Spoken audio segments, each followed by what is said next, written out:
afterwards. We'll take an opening statement from Coach Van Horn. Questions for Ryder and Gage. Let them go, and then questions for Coach. Coach, ready when you are. Yeah. First, I'd like to congratulate, Creighton on a great year. And I've known Ed Service since I coached at Nebraska. I think he came into Creighton maybe my second year at Nebraska. And, man, they were so hard to beat. They didn't make mistakes. They could really field. Wasn't any fun playing them. And I have a lot of respect for him. And I know he's going to retire. But got everything that I thought we were going to get from Creighton. And that was a big-time effort. And guys that compete, I think we just played extremely well the last 2 days. And today we just came out and, we got to sit around while they played. And to me, our pitchers were amazing. And I think, obviously Creighton was a little tired. And, we didn't walk anybody. I think we struck out 20. And we hit 3 or 4 home runs. It was just it was a great game to watch if you're a Razorback fan, I would think, and just really proud of the team. All right, questions for student athletes? Go ahead, Jackson. Gage, a career high for you, innings and strikeouts tonight. Just what was working for you and how special to do that in a regional setting like tonight? It was awesome. It was even better doing it in this uniform and advancing. But I'd say mostly it was fastball, curveball. Ryder, what was it like catching Gage tonight? Did anything different stick out, and how good was he from your vantage point? Yeah, he's been really good all year since coming back, and I think tonight he was just competing in the zone. That was a big thing coming into it. It's still 60 feet, 6 inches, throwing strikes over the heart of the plate. Don't let the game get too big, and I think he did a really good job at that. So it was awesome to see. How important was it to land the first punch tonight? Obviously, they played a game before you guys, but the 2-run home run from Maxwell. How big did that feel in the moment? Yeah, in the moment it was awesome. Come out. You don't want to come out slow, and to get that in first, it was a good push from us. So yeah, it was fun. Gage, you had just the one blemish with a 3-run home run, but you retired, I think, the next 7 guys. What was the key to bouncing back from that? Just throw strikes.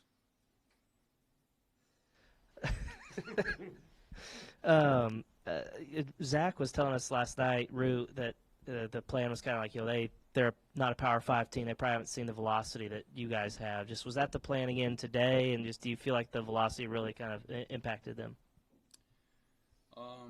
Yeah, maybe a little bit. The home run, I think that pitch was like 94, one of my slower fastballs of the day. But, at the end of the day, he calls the pitches, I just throw them, and it was working tonight. Ryder, I'm curious what your perspective was of Gackle coming in and closing it out. Yeah, it was awesome to see. He came out throwing 3 to 4 pitches for a strike and competing in the zone, which was awesome. So. Yeah, Gage, for you, to go from an injury and missing time to the peak of this moment, also a hometown kid, what did all that mean? Everything. I've had this question a lot tonight, but I can't put it into words. It was great. And then when you were walking off the mound at the end, it seemed like that was also a peak of emotions for you. What were you feeling in that moment? I don't really remember it quite all that well. I just remember check swing, said he went, and the rest is just history. Ryder, you and Gackle go back to your days of when you were younger playing ball together. How cool was it to have that moment with him in the 9th to be able to close out that game together and go to Super Regional round? Yeah, it was awesome playing together since 8th grade, and it was back when he was wild, and he still can be wild. But to get to be able to do that on this stage, the job's not finished. Still got more to do. I think move on, enjoy this, but get ready for next weekend. So. Ryder, the 5 spot and now the cleanup spot seem to have suited you well. What do you like about hitting higher up in the order? To me, it doesn't matter as long as I'm in the lineup, get the at bats. It's good with me wherever he wants to put me. So. You got a nice hitting streak going and 3 home runs here in the regional. Just your thoughts on how you were seeing the ball and what you felt this weekend. Yeah, just sticking with my approach, not getting out of it, trying to get a good pitch to hit, whether it's fastball, slider, and just put a good swing on it. So. I guess y'all are waiting on Wake Forest or Tennessee. I'm curious, y'all going to watch the game tomorrow, or do y'all have any plans for that yet? Yeah, we'll watch. I'll watch. Yeah, I'm not sure. Probably. I don't see why not. More questions for student athletes? Yeah, Gage, what was just kind of all of today like, just knowing that, from waking up to 8 o'clock that you were going to be the starter? It was a really long day. I spent a lot of it just waiting around for the game to start, but I wanted to go out there, throw the first punch, and just go out there and help my team win a ball game. And just for being idle all day, I mean, how do you kind of channel that when it comes to game time? Really just keep your mind in a good spot and just get hydrated, good nutrition, and then once it's time to start moving around, get ready for your start, then that's when you start moving around and get to it. Ryder, I think everyone in the lineup, really 1 through 9, has made a leap with their power this year, you included. I mean, after all the off-season talk, I guess, from us coming into the season, just how gratifying is it to see what the offense has been able to accomplish and take that next step this year to get to a super regional? Yeah, I mean, I don't think we let the outside knowledge really get to us. We knew who we are coming from the first day that we stepped on campus. We knew we'd be a really good team, and I think just letting our play show it. So I think that was a big thing. But, yeah, the noise is the noise. Just stick with us and play our game. So. Hey, Gage, what did you see from Gabe after he came in and replaced you? And do you think there's anything that you did that maybe he was able to capitalize on, seeing that you had done it against their hitters? He was nails. That was awesome. He came out just fearless. It was awesome. I mean, he was a savage out there. I think, what did he punch? 7 in 3 innings? Yeah, heck yeah, man. He's a guy. He's always been a guy. There's a reason. He's in that spot. He's one of the best pitchers in the country. Any more questions for student athletes? Fellas, heck of a job this weekend. Thank you. Next weekend.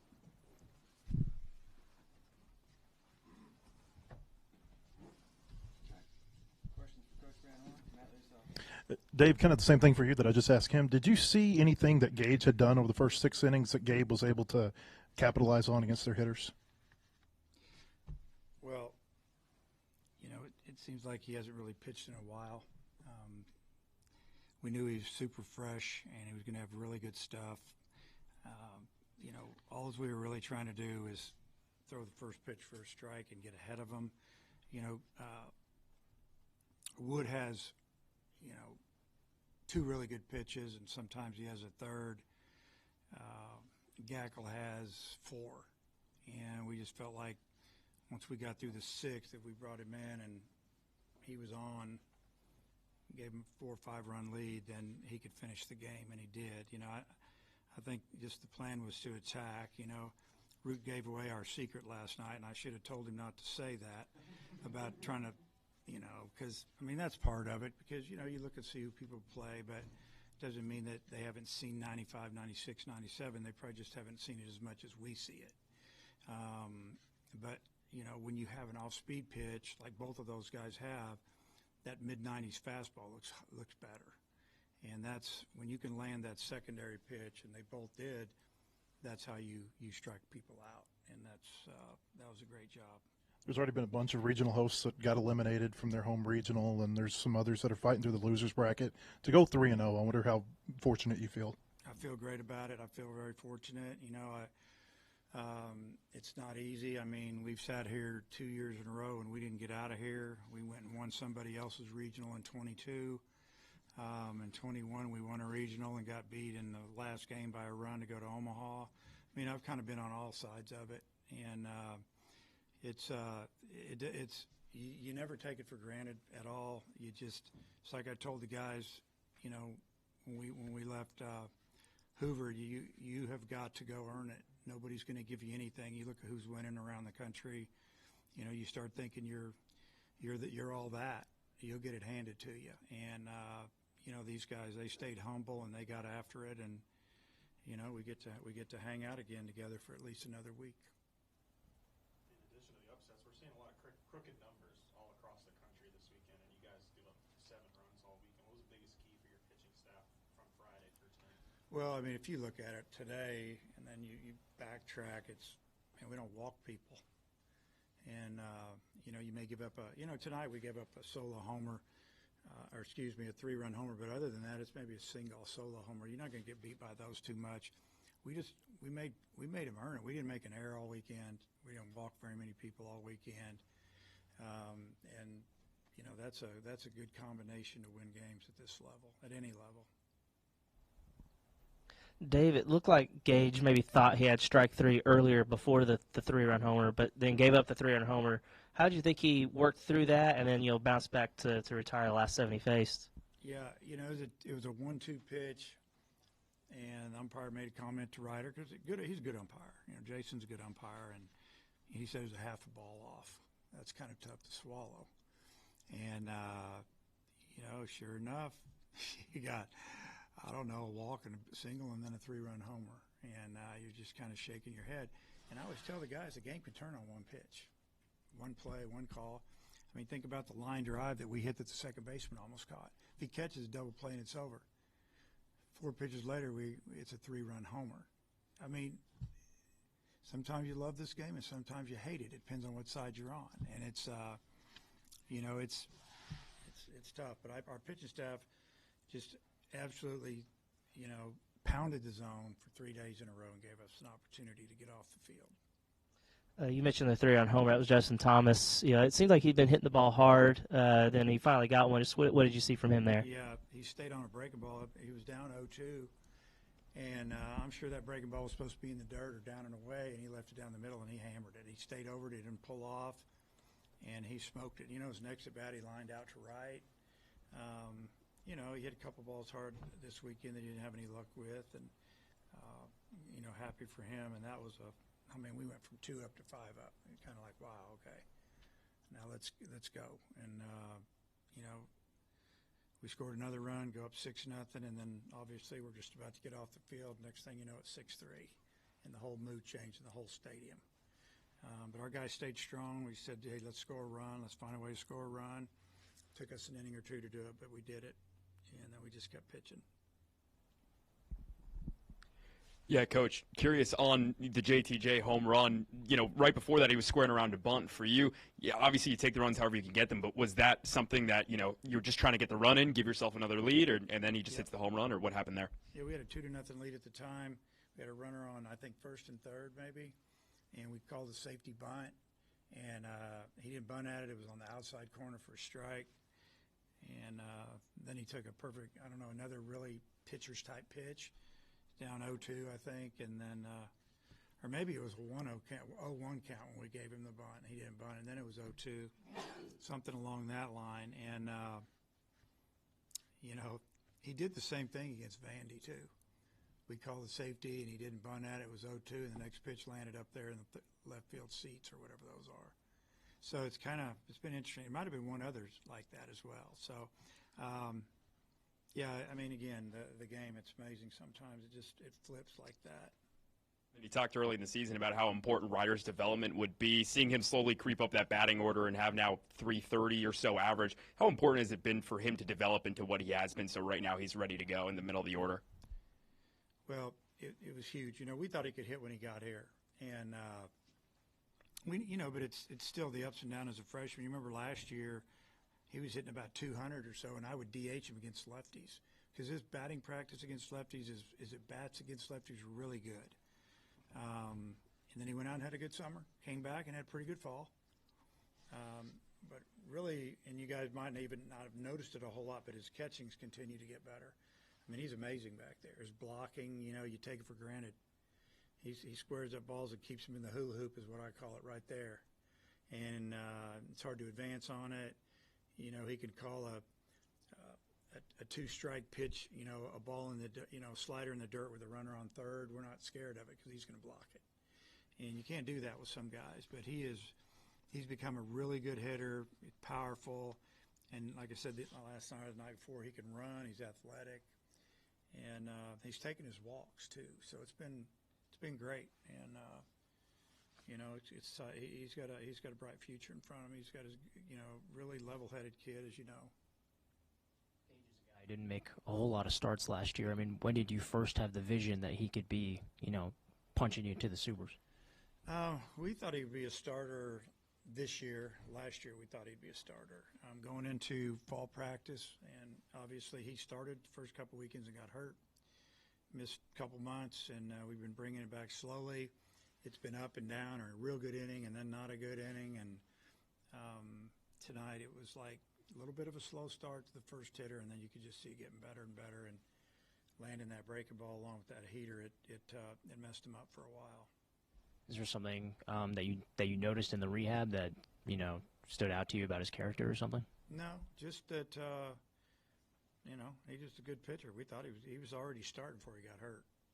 We just picked it up where he left off, but he had to get it all back together. When you miss 2 months in the middle of the season, it's hard because you're not just recovering, you're not throwing. And then pitchers, they got to build up. They get hurt if they don't.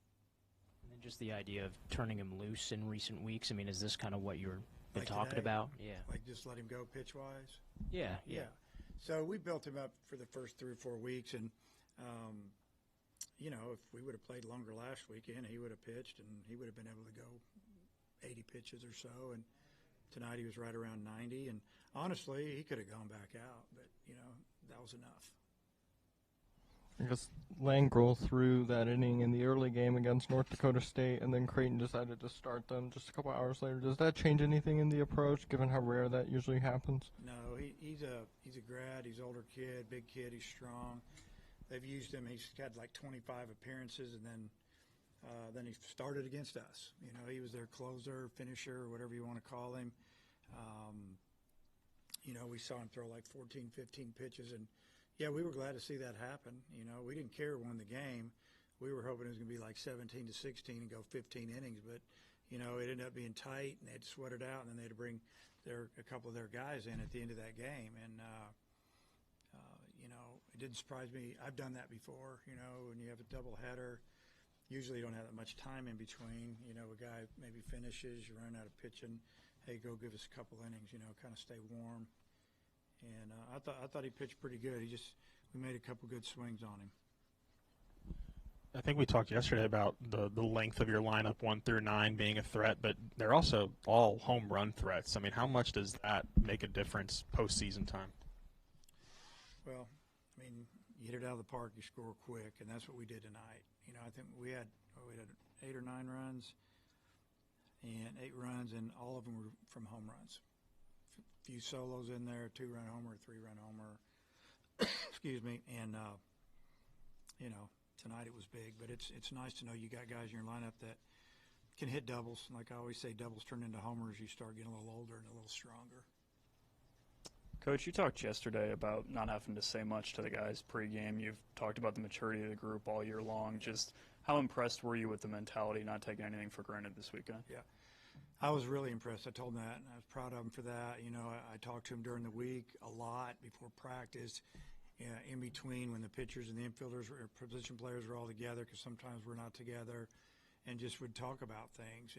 And I always tell the guys, if I got something to say, I'm going to say it, because I'm not one of those guys going to run out there right before the game and just try to think of something to say, because they know you don't have anything to say.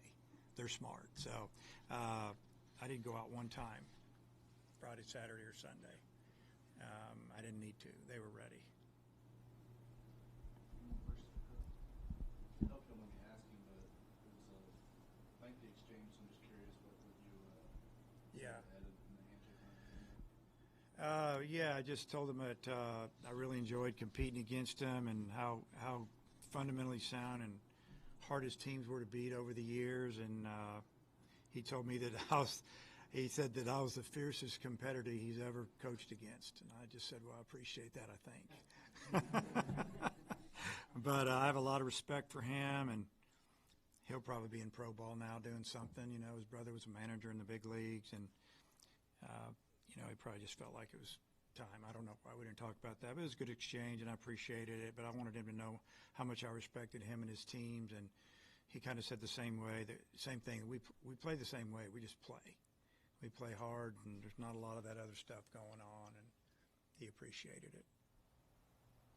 Coach, great weekend. Okay, thanks, guys.